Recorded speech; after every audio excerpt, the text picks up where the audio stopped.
Bismillah ar-Rahman ar-Rahim. Welcome back to another episode from our Muharram series.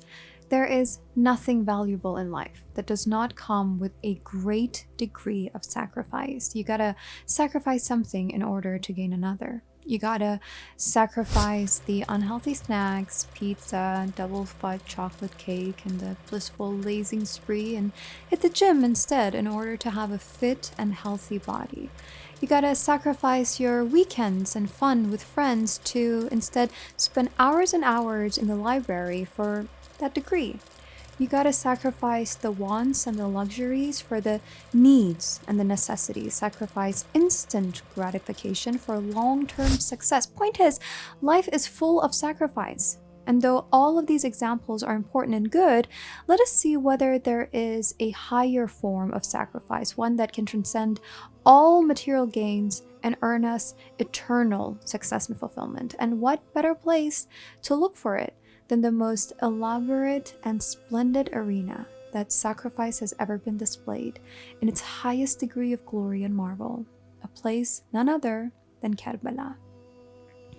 Imam al-Hussein alayhi salam, as the perfect role model for any truth seeker, has set the perfect example in this regard. Understanding sacrifice and selflessness is even more important during our age and time, where individualism and self-centeredness have been trending due to the rapid development of technology, media, and economy.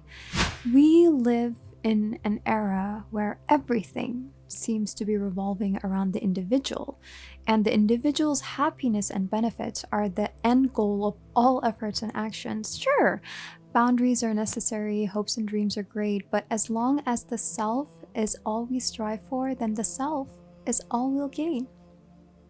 However, not only does Imam al-Hussein teach us that selflessness is one of the most beautiful human qualities, he also teaches us the one true thing that we should sacrifice the self for. You might be thinking, well, he was an imam. It was his job to sacrifice and be selfless for the salvation and guidance of his people. What's it to me? There are a few aspects about the sacrifice of Imam al-Hussein that we can relate to. Number one, knowing that he was willing to sacrifice everything, and I mean everything, gives us a deeper understanding of the magnitude of the event. It can bring about more curiosity, if you may, regarding the objective he pursued and its significance. The thought that the grandson of the Prophet of God was willing to sacrifice his life, the life of his most loyal companions and beloved brothers, and the safety and sanctity of his women and children in order to defend the truth would ignite in us an inquisitiveness to learn more about this truth and hopefully implement it in our own lives. Number two, knowing that 1400 years ago there lived a divine man who loved us so much that he was willing to give up everything he had in order for us to find guidance and for the truth to find us, would naturally create a stronger bond and love for the Imam in our hearts. And number three, you might not be as selfless as Imam al-Hussein, but by becoming aware of his act of sacrifice, we can set a standard for ourselves and recognize the things in life which are worth sacrificing for.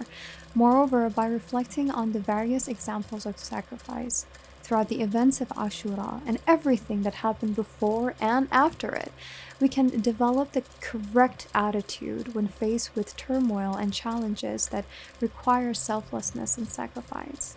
God knows there is an amplitude of examples we can learn from, whether it was the Imam himself, from the moment he sacrificed his security and comfort in his homeland, until the last drop of blood that he gave in the path of God. His companions such as Zuhair and Habib sacrificing their position and life, Abu al-Fadl Abbas sacrificing his body and soul in absolute obedience, the mothers and sisters of Karbala sacrificing their safety and loved ones, or my personal favorite, Lady Zainab, sacrificing every single bit of her heart as her parched lips whispered, رَبَّنَا تَقَبَّلْ مِنَّا هَذَا الْقُرْبَانِ. They did all of this and much more because they knew that once the self and all its interests are a price one is willing to pay for the sake of God, then that which one will gain in return is God Himself. So rejoice in the bargain you have made with Him, and that is the great success. Peace and blessings be with you.